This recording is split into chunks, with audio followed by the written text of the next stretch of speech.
월가의 황제로 불리는 JP 모건의 수장 제이미 다이먼이 7%대 금리를 언급을 하고 나섰습니다. 0%에서 2%대로 금리가 올라가는 것은 인상이라고도 볼 수 없는 수준이다. 0%가 5%로 가는 것에 대해서도 상상 불가능한 것은 아니었다라고 설명을 했습니다.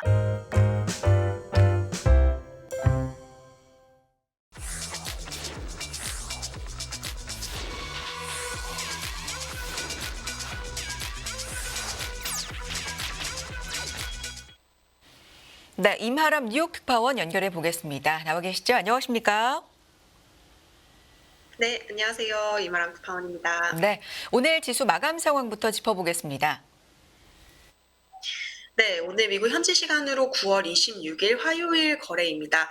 뉴욕 증시 3대 지수 일제히 하락을 했고요. 낙폭도 모두 1%를 넘어가면서 상당히 큰 폭으로 하락을 한 모습입니다. 오늘 나스닥 지수가 전거래일 대비 1.57% 하락하면서 3대 지수 중에 가장 부진한 흐름을 보였습니다. S&P 500 지수도 전거래일 대비 1.47% 하락, 다우 지수는 전거래일 대비 1.14% 하락 마감을 했고요. 지금 이제 3대 지수 모두 전체적으로 고금리 압박에 따른 조정이 이어지고 있는 상황입니다. 채권 시장에서는 금리 상승세가 이어졌습니다. 장중에 오늘 10년물 금리가 다시 한번 2007년 이후 최고치를 경신을 하는 모습을 보였고요. 뉴욕 증시 마감 무렵에는 전일과 거의 보합 수준인 4.55% 수준 나타냈습니다. 2년물 금리 같은 경우도 5.14% 수준 나타내면서 2006년 이후 가장 높은 수준 근처에서 움직이고 있는 모습입니다. 달러화 같은 경우도 급격한 강세를 나타내고 있습니다. 이 금리가 더 올라간다라는 이 우려 그리고 연준의 매파적인 이런 뉘앙스에 따라서 달러화가 고공행진하고 있는 것으로 보이는데요. 달러화 지수는 지금 106선도 돌파를 이미 한 상황입니다. 네, 반면 유가는 상승세를 이어가고 있는 상황인데요. 공급 우려가 유가를 이제 계속해서 끌어올리고 있는 것으로 보이고요. 오늘 11월물 WTI 가격이 전거래일 대비 0.7% 정도 오르면서 배럴당 90.39달러의 거래를 마쳤습니다. 네, 어제 마감 무렵에 하락세가 다소 진정이 되면서 상승 마감으로 성공을 해서 좀 이런 분위기가 반전이 되나 싶었는데 역시나 기술적 반등이었나라는 생각이 들고요. 오늘 장중 흐름도 짚어주실까요? 네, 지금 오늘 3대 지수 하락폭이 좀 큰 편이고요. 게다가 이제 주요 지지선이 일제히 무너진 모습입니다. 지금 오늘 다우 지수가 400포인트 가까이 하락을 한 모습을 보였는데요. 다우 지수의 하루 낙폭은 지난 3월 은행 위기가 있었던 당시 이후 거의 반년 만에 최악의 하루를 보냈다라고 합니다. 다우 지수 같은 경우는 오늘 종가 기준으로 200일 이동평균선 이하에서 마감을 했는데요. 이것 역시 올해 5월 이후 넉 달 만에 처음으로 있는 부진한 흐름이었습니다. S&P 500 지수 같은 경우도 지금 4,300선이 무너졌습니다. 4,273선에서 오늘 종가가 형성이 되었는데요. S&P 500의 4,300선이 무너진 것이 이제 6월 9일 이후 거의 석 달 만에 처음 있는 일이라고 하고요.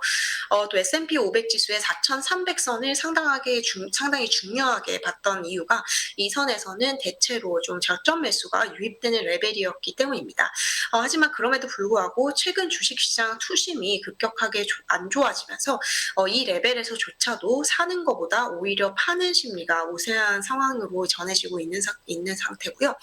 나스닥 지수 같은 경우도 오늘 13,000선을 겨우 지키는 모습을 보였습니다. 주요 지지선에 지금 거의 맞닿아 있는 상황이고요.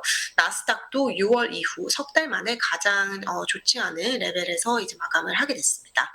오늘 이제 금리가 가장 큰 이 주식시장을 압박시키는 요인으로 작용을 했고요. 달러가 강세를 보이는 점 역시 주식시장에 압박으로 작용을 하고 있습니다. 거기에다가 오늘 발표된 경제 지표가 부진했던 것도 투자 심리를 위축시키는 영향을 미쳤습니다.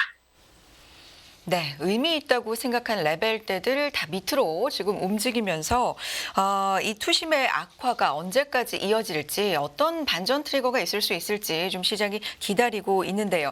일단 지금 상황에서 가장 큰 영향을 미치는 건 채권 금리라고 할 수 있겠죠. 이 부분 좀 짚어주실까요? 네. 지금 채권의 금리 상승세, 채권 가격 하락세 이것이 이제 결국적으로 주식시장을 크게 위축시키고 있는 상황입니다.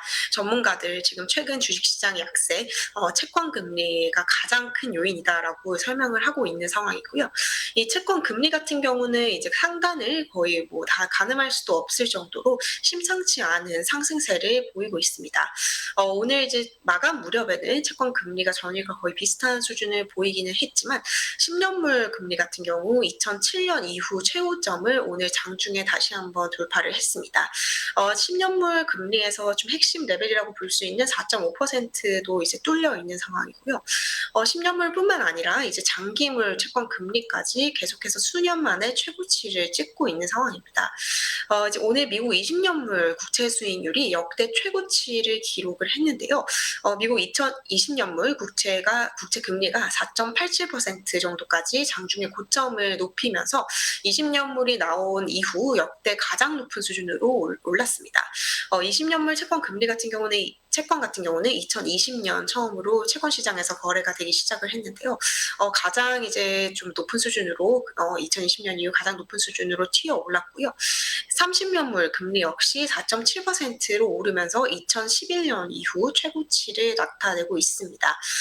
이외에 2년물 같은 경우에도 지금 2006년 이후 가장 높은 레벨에서 등락을 하고 있는 상황이고요. 이 채권 시장에 가장 크게 영향을 미치고 있는 것은 결국 페드의 고금리 장기화 우려 그리고 인플레이션, 유가 상승에 따른 다시 인플레이션이 튀어오를 수 있는 가능성 등이 좀 가장 큰 악재로 지목이 되고 있고요. 뿐만 아니라 미국의 재정 적자 등 그리고 또 최근 있는 미국 정치권의 이 예산안 관련 논의 또한 좀 협상 난항 또한 이 채권 시장에 부담으로 작용을 하고 있는 상황입니다. 지금 미국 채권 10년물 금리 기준으로 살펴보면요. 10년물이 5%를 넘어갈 수 있을 것이다라는 이제 월가의 관측도 나오고 있습니다.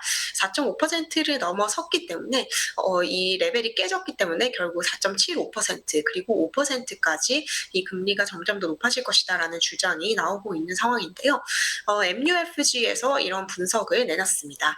금리를 이제 점점 더 높게 그리고 더 오랫동안 높은 수준으로 유지를 하려는 연준의 목표를 이제 확인을 한 상황이기 때문에 결국 10년물 금리가 4.75% 그리고 결국에는 5%로 향해서 올라가는 그런 기술적인 흐름이 나타날 수 있다라고 주장을 했는데요. 지금 4.5%를 이미 넘어서 있는 상황이고요. 좀 위쪽으로 쏠려가는 분위기이기 때문에 5%도 단기간에 충분히 가능하다라는 관측이 이렇게 나오고 있는 상황입니다. 반면 이제 뱅크 오브 아메리카 쪽에서는 지금 상황에서는 5% 채권 금리 가기에는 어렵다라는 주장을 펼쳤는데요.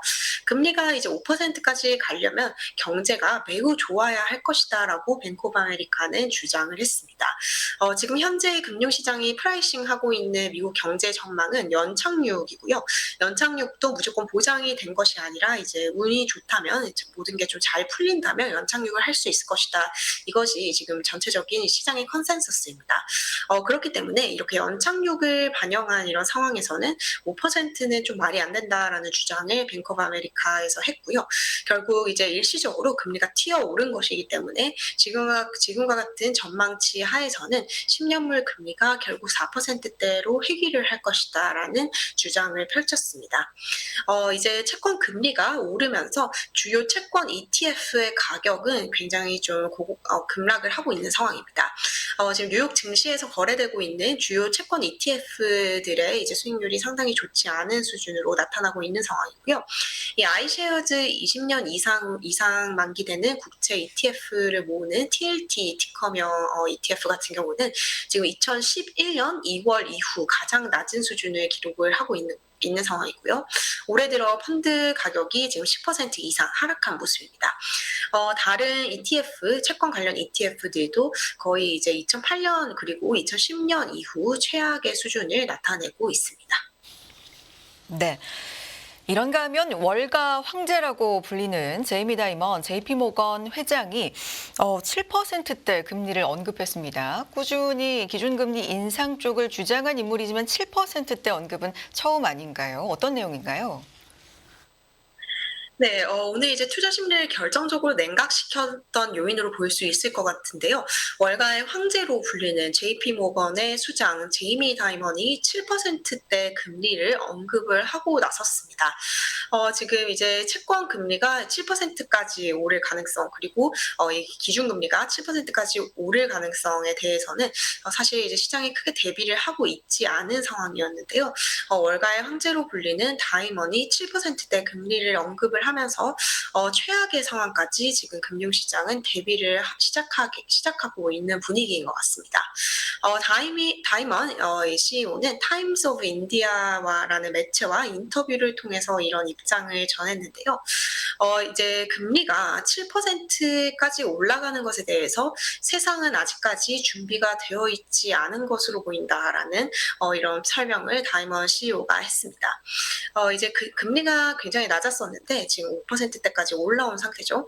이거에 대해서 이제 0%에서 2%대로 금리가 올라가는 것은 뭐 인상이라고도 볼 수 없는 수준이다라고 다이먼 CEO는 설명을 했고요.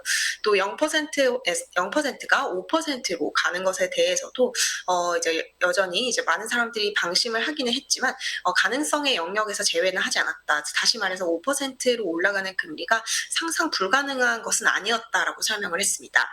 하지만 아직까지 이 세상은 7%라는 금리는 좀 고려하고 있지 않은 것으로 보인다라는 이런 언급을 했는데요.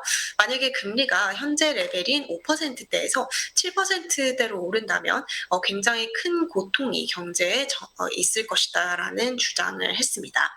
결국 이렇게 기준금리가 높아지면 거래량이 줄어들 것이다라고 다이먼 CEO는 주장을 했고요. 결국 이제 시스템에 스트레스가 생기는 상황이 나타날 수 있다라고 얘기를 했는데요. 금리는 7%에 도달하고 또 이 경기는 침체에 빠지는 스태그플레이션 가능성을 이제 경고를 하고 나섰습니다. 오늘 시장을 크게 흔든 이제 멘트였던 것으로 보이고요. 또 이제 월가에서 새로운 채권왕으로 불리는 인물입니다. 제프리 건들락인데요. 제프리 건들락 같은 경우는 이제 경기 침체에 대비한 좀 좋은 포트폴리오를 구축할 경우 채권으로만 7% 정도의 안정적인 수익을 낼 수 있을 것이다라고 주장을 했습니다. 이제 결국 이제 7%의 수익률을 창출할 수 있다라는 의미는 이제 그만큼 고금리가 있을 것이다라는 것을 가정을 한 부분인데요. 건들락 같은 경우는 지금 현재에도 많은 리스크를 감수하지 않고 회사채 등으로 인해서 7%에서 8%까지의 수익률을 얻을 수 있다라고 얘기를 하면서 채권 중심의 포트폴리오를 구성을 한다면 연 7%의 안정적인 수익률이 나올 수 있다라고 얘기를 했습니다. 역시 이제 고금리 장기화를 시사한 발언으로 볼 수 있을 것 같습니다. 네, 7%대 금리 이게 현실적으로 정말 올까 가능할까 뭐 이런 건 모르겠습니다만 어쨌든 투심을 굉장히 악화시켰고 많은 전문가들이 이런 생각을 하고 있구나. 최근에 채권 금리도 상승 속에서 그런 분위기를 엿볼 수 있는 그런 시장을 움직인 간밤의 결정적인 멘트였던 것 같고요. 경제 지표도 몇 개가 나왔죠. 소개해 주시죠. 네, 오늘 미국의 부동산 그리고 경제 관련된 지표가 발표가 됐는데요. 대체로 부진한 흐름이 나타났습니다. 우선 미국의 지난 8월 동안 있었던 신규 주택 판매가 전월 대비 감소한 것으로 집계가 됐는데요. 감소폭이 거의 9%에 달하는 수준으로 예상치를 크게 하회하는 모습을 보였습니다. 이렇게 신규 주택 판매는 감소하고 있는데요. 주택 가격은 또 오르고 있습니다. S&P 코어로지 케이스 실러가 발표한 바에 따르면 미국의 전미 7월 주택가격 지수가 다시 역대 최고치 수준으로 올랐다라고 합니다.